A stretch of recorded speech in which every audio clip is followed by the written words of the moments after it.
नमस्कार, गरजा रायगड 7 संवाद या वृत्तवाहिनीत आपलं स्वागत आहे। तर चला पाहूया आजच्या घडामोडी।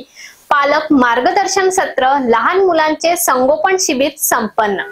पेण येथील सोबती संघटनेचे संस्थापक माजी अध्यक्ष ॲडव्होकेट बापूसाहेब नेने यांच्या मार्गदर्शनाखाली सोबती संघटना लहान विद्यार्थी व त्यांच्या पालकांसाठी एक अनोख्या शिबिराचे आयोजन केले होते। या शिबिरामध्ये सप्तसूत्री कार्यक्रमाचा वापर करून लहान विद्यार्थ्यांच्या मनावर सुयोग्य परिणाम होतील याचा विचार करून पालक मार्गदर्शन शिबिराचे आयोजन केले होते। त्यामध्ये 1 मुलांचा नैसर्गिक विकास, 2 सकारात्मक पालकत्व, 3 मोबाईल, टीव्ही आणि स्क्रीन टाइम, 4 राग हट्ट हाताळणे, 5 रोजची सवय लावणे, 6 भावनिक समज आणि आत्मविश्वास, 7 शाळेची तयारी आणि प्राथमिक शिक्षण या सप्तसूत्रीचा वापर करून लहान विद्यार्थ्यांच्या मनावर परिणाम केल्यास त्यांच्यामध्ये सकारात्मक बदल होऊ शकतात।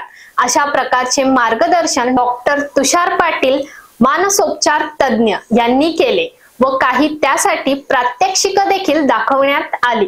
या कार्यक्रमासाठी संस्थापक सोबती संघटना ॲडव्होकेट बापूसाहेब नेने, अध्यक्ष सोबती संघटना व अध्यक्ष Pen education society advocate Mangesh Nene, secretary सोबती संघटना डॉक्टर ॲडव्होकेट नीता कदम, सदस्य सोबती संघटना प्रितेश दोशी, उपाध्यक्ष पेण एज्युकेशन सोसायटी संजय कडू, प्रशासकीय अधिकारी Pen education society Digambar Chinchanikar, Pen education सोसायटीच्या मुख्याध्यापिका Lekha Thakur, Pen education English medium school मुख्याध्यापिका रोहिणी म्हात्रे, तसेच भाऊसाहेब नेने महाविद्यालयाचे प्राध्यापक व शिक्षकेतर कर्मचारी व इयत्ता पहिलीचे पालक वर्ग, प्राथमिक शाळा हे हजर होते।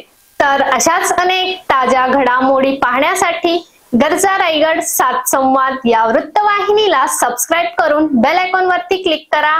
धन्यवाद।